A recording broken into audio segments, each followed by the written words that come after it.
Donald Trump দ্বিতীয়বারের মতো ক্ষমতায় এসে গোটা দুনিয়া একেবারে তোলপাড় তো ফেলছেই, এমনকি খোদ আমেরিকার মধ্যেও কিন্তু ভয়ঙ্কর তোলপাড় তুলছে। এবং ডোনাল্ড ট্রাম্প যা করছে তাতে তার অপোনেন্ট যে ডেমোক্র্যাট দল আছে না, এরা যে কত খারাপ আর শয়তান এবং ষড়যন্ত্রকারী এবং মানব জাতির জন্য কত ক্ষতিকর একটা দল, এইটাই প্রমাণের জন্য ডোনাল্ড ট্রাম্প কিন্তু উঠে পড়ে লাগছে। এবং সেটা কীরকম? এর আগে এই যে ইউএসএইড বন্ধ করে দিয়েছে না, তো ইউএসএইডের নামে তো আমেরিকান গভর্নমেন্ট 60 থেকে 70 বিলিয়ন ডলার প্রতি বছর সারা পৃথিবীর বিভিন্ন জায়গায় খরচ করতো। এবং এরা বেসিক্যালি এই টাকাগুলো কোথায় খরচ করতো তার কিছু নমুনা এই যে ডোনাল্ড ট্রাম্প এখানে তার বক্তব্যে তুলে ধরছে, আমরা সেটা একটু শুনি। And $21 million for voter turnout in India. What do we need to spend $21 million for voter turnout in India? Well, $21 million, I guess they were trying to get somebody else elected. Well, we ought to tell the Indian government. USAID কী করছে? $21 million খরচ করছে ভারতে voters টার্নআউট মানে ইলেকশনের সময় অনেকে vote দিতে যায় না, আগ্রহ থাকে না, যায় না, এরকম অবস্থা আছে না। তো মানুষ যাতে ভোট দিতে যায় এই ক্যাম্পেইন করার জন্যে বা এই মানুষকে উৎসাহিত দেওয়ার জন্যে এই $21 মিলিয়ন এই ইউএসএইড খরচ করছে। এখন এই খরচটা কি তারা ওই ইন্ডিয়ান গভর্নমেন্টের মাধ্যমে করছে নাকি? না, তা তারা করে নেই। ইউএসএইড কী করছে, এই ভারতে কিছু এনজিও আছে, এমনকি ইন্ডিভিজুয়াল লোকজন যারা মনে করেন যে ইউটিউব চ্যানেল আছে, মিলিয়ন মনে করেন যে সাবস্ক্রাইবার আছে, অনেক ভিউ হয়, এই ধরনের লোককেও তারা কিন্তু হায়ার করছে যে ইউএসএইড, এবং তাদের মাধ্যমে এই টাকাগুলো খরচ করছে। নাম দিয়েছে দারুণ, তাই না?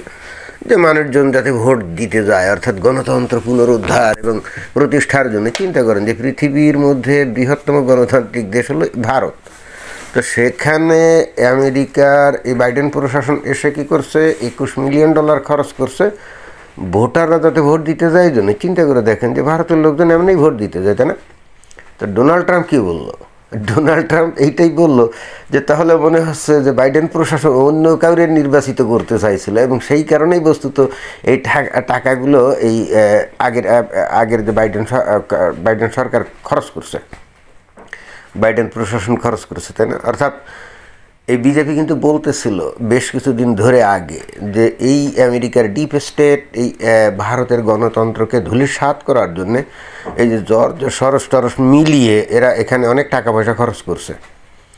এবং ঠিক সেই কারণে আমরা যেটা দেখছিলাম যে গত বছর যে ইলেকশন হলো না ভারতে, নানা রকম জরিপ টরিপ থেকে তারা এটাই ফোকাস করছিল যে ভারতে হয়তো বা বিপুল সংখ্যাগরিষ্ঠ আসনে বিজেপি জিতে যাবে, অর্থাৎ তাদের কোয়ালিশন গঠন করা লাগবে না, অন্য কোনো দলের সমর্থন তাদের লাগবে না, তারা এককভাবেই সরকার গঠন করতে পারবে, এরকম মনে হচ্ছিল, এরকম বলা হচ্ছিল। বাট অবশেষে দেখা গেল যে 270 না কয়টা আসন পাইতে হয় লোকসভায়, সেখানে তারা মাত্র পাইলে কয়টা? 240টা। তারপরে অন্য কোন দলের সমর্থনে তারা এখন এই যে সরকার গঠন করছে, তাই না? তো মনে করা হয় যে এই যে বাকি অনেকগুলো আসনে যে তারা জিততে পারেনি, এটার মূল কারণ কিন্তু এই যে ডিপ স্টেটের এই এখানে আমেরিকান ডিপ স্টেটের এই যে টাকা পয়সা খরচ করা। এবং কিছু ইনফ্লুয়েন্সিয়াল ইউটিউবারদের পিছনেও তারা নাকি কোটি কোটি টাকা খরচ করছিল। এবং তাদের মধ্যে কী জানি একটা নাম সেদিন দেখলাম, সে নাকি ব্যাপকভাবে এই বিজেপির বিরুদ্ধে উঠে পড়ে লাগছিল।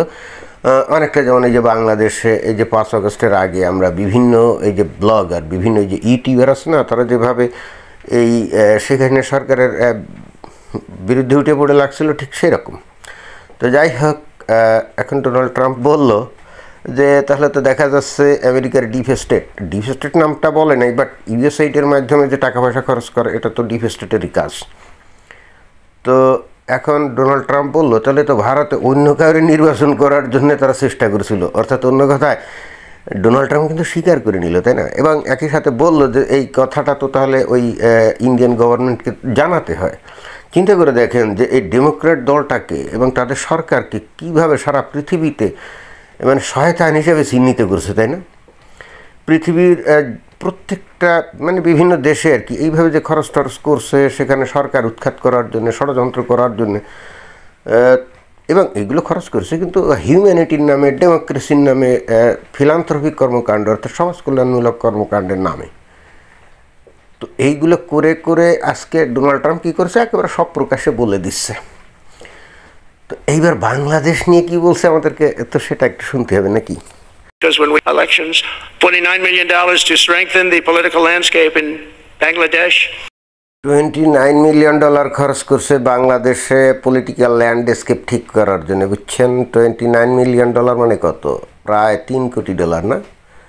তো এটা বাংলা টাকায় যদি কনভার্ট করা হয় তাহলে কত? 3.5 কোটি টাকার উপরে, 350 কোটি টাকার উপরে, তাই না? 350 কোটি টাকার উপরে শুধুমাত্র খরচ করা হয়েছে বাংলাদেশের পলিটিক্যাল ল্যান্ডস্কেপ ঠিক করার জন্য। তো এইটা কি বাংলাদেশ সরকার অর্থাৎ তৎকালীন যে আওয়ামী লীগ সরকার তাকে দিয়েছিল নাকি ইউএসএইড? না, এই টাকাটা তারা দিয়েছিল এই যে বাংলাদেশে বিভিন্ন রকম এনজিও আছে, বিভিন্ন বুদ্ধিজীবী আছে, সাংবাদিক আছে, তারপরে এই যে ব্লগার, এমনকি যারা ফেসবুকে প্রচারণা চালায়, ইউটিউব চালায়, যারা সারাক্ষণ এই যে এই সরকারের বিরুদ্ধে বিষোদ্গার করে এবং বিভ্রান্তিকর তথ্য ছড়ায় এবং উল্টা পাল্টা তথ্য অর্থাৎ একটা মিথ্যা জিনিসকে সত্য প্রমাণ করার জন্য হাজার কণ্ঠে বলে। 350 কোটি টাকা তো কম না। তা এই পরিমাণ টাকা কিন্তু আমেরিকার ইউএসএইড খরচ করছে এবং যেটা মনে করা হয় যে এখানে জর্জ সরসরও কিছু টাকা টুকা ছিল। তো এখন আমরা তো স্পষ্ট বুঝে গেলাম স্বয়ং এই দেখেন অন্য ক্ষেত্রে খরচ করেনি, পলিটিক্যাল ল্যান্ডস্কেপ ঠিক করার জন্য, তাই না? অন্য কোনো ফিলান্থ্রপিক কোনো কর্মকাণ্ডে তারা ব্যয় করে নেই। ওই যে আইসিডি, ডিআরবি বা আরও অন্যান্য এনজিও বিভিন্ন জায়গায় যে খরচ করে সেটা কিন্তু বাদ, ওইটার বাদে খালি এই সেক্টরে এই টাকাটা খরচ করছে। তো এখন ওই যে সেদিন ডোনাল্ড ট্রাম্প আর মোদির বৈঠকে সেখানে তো একজন সাংবাদিক প্রশ্ন করলো যে বাংলাদেশের রেজিম চেঞ্জের পিছনে আমেরিকার ডিপ স্টেটের কোনো ভূমিকা ছিল কি না। তো ডোনাল্ড ট্রাম্প তো সেদিন অস্বীকার গেল না, কিন্তু আজকে কিন্তু ঠিকই বলে দিল, ইনডিরেক্টলি বলে দিল, ডাইরেক্টলি। এখন যাই হোক, প্রেসিডেন্ট তো একবার প্রেসিডেন্ট হিসাবে উনি ছিলেন, ভারতের ব্যাপারে কিন্তু ডাইরেক্টলি বলে দিলেন কি যে মনে হয় তাহলে বাইডেন আগের সরকার ওই ভারতে ভিন্ন কাউকে নির্বাচন করার জন্য চাইছিল, অর্থাৎ প্রধানমন্ত্রী, তাই না? কিন্তু বাংলাদেশের ব্যাপারে বললো না, বাংলাদেশের বিষয়টা তার কাছে অত গুরুত্বপূর্ণ মনে হয় না, এই জন্য হয়তো বলেনি।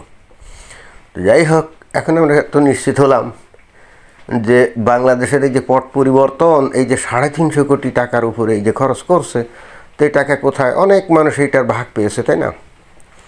অনেক মানুষ ভাগ পেয়েছে যারা নাকি এই যে ইউটিউবে ফেসবুকে প্রচারণা চালায়, তাদের জনাপিছু যদি 1 কোটি টাকা করেও দেওয়া হয় তাহলে তো রাত দিন 24 ঘন্টা পড়ে থাকবে, তাই না?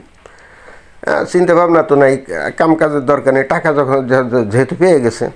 এই যে এখন এই বাংলাদেশের বাইরে বাইরে বাইরে বসে যারা এই মানে এই 5 আগস্টের আগে পর্যন্ত বা পরে যারা সারা দিন রাত বাংলাদেশের এগেনস্টে বা আওয়ামী লীগের এগেনস্টে, শেখ হাসিনার এগেনস্টে প্রচারণা চালাতো, এখন তো মনে হচ্ছে ইউএসএইডের মাধ্যমে তারাও টাকা পয়সা পাইল কি না প্রশ্ন তো থাকে, আমরা তো জানি না। ডোনাল্ড ট্রাম্প যখন বলছে যে $29 মিলিয়ন ইউএসএইড এই যে পলিটিক্যাল প্ল্যাটফর্ম তৈরি করার জন্যে, ল্যান্ডস্কেপ তৈরি করার জন্য খরচ করেছে, তাহলে কোথায় সে টাকা খরচ করছে? তারপরে আমরা পরবর্তীতে যে এনজিওর লোকজন এই যে মোহাম্মদ ইউনূসের সরকারে যে এসে বসছে কারা, তো এরা তো অনেকে এনজিও করে, তাই না? তো এনজিও যারা করে তো তারা তো তাহলে এইখান থেকে টাকা পেয়েছে নাকি, বোঝাই তো যাচ্ছে এখন। যাই হোক, অবশেষে কিন্তু প্রকৃত সত্যটা আমরা জানতে পারলাম। ওই যে অনেকে বলে যে আমেরিকার ফরেন পলিসি নাকি সরকার পাল্টাইলে চেঞ্জ হয় না, কিন্তু ডোনাল্ড ট্রাম্পের ক্ষেত্রে কমপ্লিটলি ভিন্ন। অর্থাৎ মানে তার তো বেসিক্যালি এখানে সেটা না করে তার উপায় নেই, কারণ তাকে যেভাবে হেনস্থা করছে জো বাইডেন, তার বাড়িতে পুলিশ পাঠিয়েছে, সেখানে রেড করছে, তারপরে তাকে কোর্টে এনে তাকে একেবারে সাজা দিয়েছে, তাই না? কোনো কিছু বাদ রাখেনি। আর ডেমোক্র্যাট দলীয় যে বড় বড় যে আছে, যেমন মিডিয়াগুলি আছে, CNN, MSNBC, একেবারে দিন রাত 24 ঘন্টা ডোনাল্ড ট্রাম্পের পিন্ডি চটকায়। তো এখন তাহলে তাদের কীর্তিকলাপ তো সে প্রকাশ করে দিবি। এখানে সে অন্য কোনো প্রেসিডেন্টের মতো না, ওরা যেভাবে ডোনাল্ড ট্রাম্পকে অপমান করছে এটা তো ডোনাল্ড ট্রাম্প ছাড়ার কথা না। অর্থাৎ তাদের কীর্তিকলাপ সারা দুনিয়ার মানুষের সামনে তুলে ধরে তারা যে কত খারাপ এটা কিন্তু প্রমাণের জন্য ডোনাল্ড ট্রাম্প চেষ্টা করে যাচ্ছে। But at the same time আমরা সত্য জিনিসটা জানতে পারছি এবং এটাও বুঝতে পারছি যে এতদিন ধরে আমরা যে ধারণা করতাম যে আমেরিকার ডিপ স্টেট আসলেই পৃথিবীর বিভিন্ন দেশে এরকম নানা কায়দায় নানাভাবে অস্থিরতা তৈরি করার চেষ্টা করে, বিভিন্ন দেশে ঝামেলা তৈরি করার চেষ্টা করে। সেই কাহিনা নাইলে ধরা যাক 15-16 বছর ধরে ক্ষমতায় ছিল, প্রথমবার জেনুইন ভোটায় ক্ষমতায় গেছিলেন, বাট তারপরে যে কয়েকবার ইলেকশন করছেন ওটা তো আসলে ঠিক হয় না, এটা বুঝলাম। কিন্তু কথা হচ্ছে এই আমেরিকার ডিপ স্টেট পৃথিবীর বহু দেশে যেখানে জেনুইনলি গণতন্ত্র প্রতিষ্ঠিত আছে সেখানেও প্রকৃতপক্ষে জনগণ কর্তৃক বা জনগণ কর্তৃক গ্রাহ্য মানে জনগণের কাছে গ্রহণযোগ্য ব্যক্তিও পর্যন্ত অনেক সময় নির্বাচিত হতে পারে না। নির্বাচিত হলেও তাকে কি আউট হয়ে যেতে হয়। যেমন এই যে পাকিস্তানে এই যে ইমরান খান, তাকেও কিন্তু ডিপ স্টেট আউট করছে। ওই যে ডোনাল্ড ব্লু বারবার আসতো না, তো এই কাজটা তো তারা করছে। এবং ভারতে সেখানে নরেন্দ্র মোদীর তুমুল জনপ্রিয়তা, তাকে হটানোর জন্য সেখানে ভিন্ন যেমন যে কংগ্রেস মনে হয় তো তাদের পিছনে মানে তারা যাতে জিতে ক্ষমতা আসে বা তারা যাতে একটা দুর্বল সরকার তৈরি করে, কারণ কংগ্রেস তো এককভাবে সংখ্যাগরিষ্ঠ আসন পেত না, তো তাইলে অন্তত 4-5টা দল মিলে একটা মানে জোড়াতালি মার্কা একটা দুর্বল সরকার গঠন করতো না। অর্থাৎ ভারতকে ধ্বংস করার জন্য আমেরিকা উঠে পড়ে লাগছিল। অর্থাৎ অন্য কথায় আমেরিকা না, অর্থাৎ ওই যে আগে যে ডেমোক্র্যাট যারা তারাই উঠে পড়ে লাগছিল, তাই না? বিষয়টা কি এরকম মনে হচ্ছে না? ডোনাল্ড ট্রাম্প তো এখন সব বলে দিচ্ছে। যাই হোক, আশা করি আপনারা সব বুঝতে পারছেন যে বাংলাদেশের এই যে পট পরিবর্তন চিন্তা করে দেখেন যে হ্যাঁ, সে কাহিনা স্বৈরাচারী ছিল, অমুক ছিল তমুক ছিল, সে তার পতন হয়ে গেছে, চোখে আমরা মেনে নিলাম, কারণ তার নেতাগোতারা যে অন্য আকাম কুকাম করেছে তার শাস্তি হওয়া উচিত। বাট বাংলাদেশটা কি বেঘরের মধ্যে পড়ে গেছে, কি ভয়ঙ্কর অবস্থার মধ্যে পড়ে গেছে দেখছেন? অর্থনীতি শেষ, বাণিজ্য শেষ, উন্নয়ন কর্মকাণ্ড শেষ, চাকরি নাই, বাকরি নাই, মানে কি একটা ভয়ঙ্কর অবস্থার মধ্যে পড়ে গেছে, তাই না? আর অন্যদিকে বাংলাদেশ এখন মৌলবাদীদের উত্থান ঘটছে, এখন তারা দেশকে এখন তালিবানি রাষ্ট্র বানাতে চায়। চিন্তা করে দেখেন, বাংলাদেশের যারা কিছুটা কমন সেন্স ধারণ করে সেই কাহিনীর যারা পতন চাইছিল তারা নিশ্চয়ই বাংলাদেশকে তালিবানি শাসনের একটা দেশ হিসেবে কামনা করে নাই। যারা নাকি আন্দোলন করেছিল তারা নিশ্চয়ই বাংলাদেশের বর্তমানে যে অবস্থা, এই অবস্থার জন্য নিশ্চয়ই মানসিকভাবে প্রস্তুত ছিল নাকি, ছিল নাকি বলেন? আর কি দুর্ভাগ্য আমাদের, আমেরিকার ডিপ স্টেট এমন একজন ব্যক্তিকে বেছে নিয়েছে বাংলাদেশ ধ্বংস করার জন্যে, যে ব্যক্তিটা ছিল বাংলাদেশের সবেধন নীলমণি একমাত্রই ব্যক্তি যিনি নোবেল পুরস্কার পেয়েছেন, তাই না? বাংলাদেশের সমস্ত মানুষের সম্মানের মানুষ ছিলেন, তাই না? তো উনি নোবেল পুরস্কার পেলেন কিসে? শান্তিতে। সেই লোককে বাংলাদেশের ক্ষমতায় বসিয়ে দিয়ে কত প্রকারে যে একটা দেশকে অশান্তির মধ্যে ঠেলে দেওয়া যায় বা অশান্তময় করে তোলা যায়, এই আমেরিকার ডিপ স্টেট ঠিক সেই কাজটা করছে। যে ব্যক্তিটাকে নিয়ে আমরা হয়তো ভবিষ্যতে গর্ব করতাম, অহংকার করতাম, তাই না?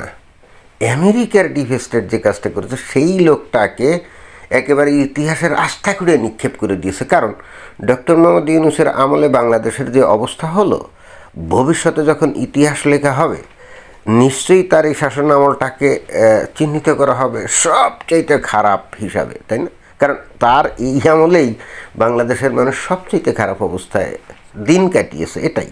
এবং বাংলাদেশের সার্বিক ধ্বংস বলা যায় এই তার আমলেই ঘটে যাচ্ছে, আমরা দেখতে পাচ্ছি। তাহলে ডক্টর মোহাম্মদ ইউনূসকে নিশ্চয়ই ভবিষ্যতে খুব ভালো মানুষ হিসেবে চিহ্নিত করা হবে না, তাই না?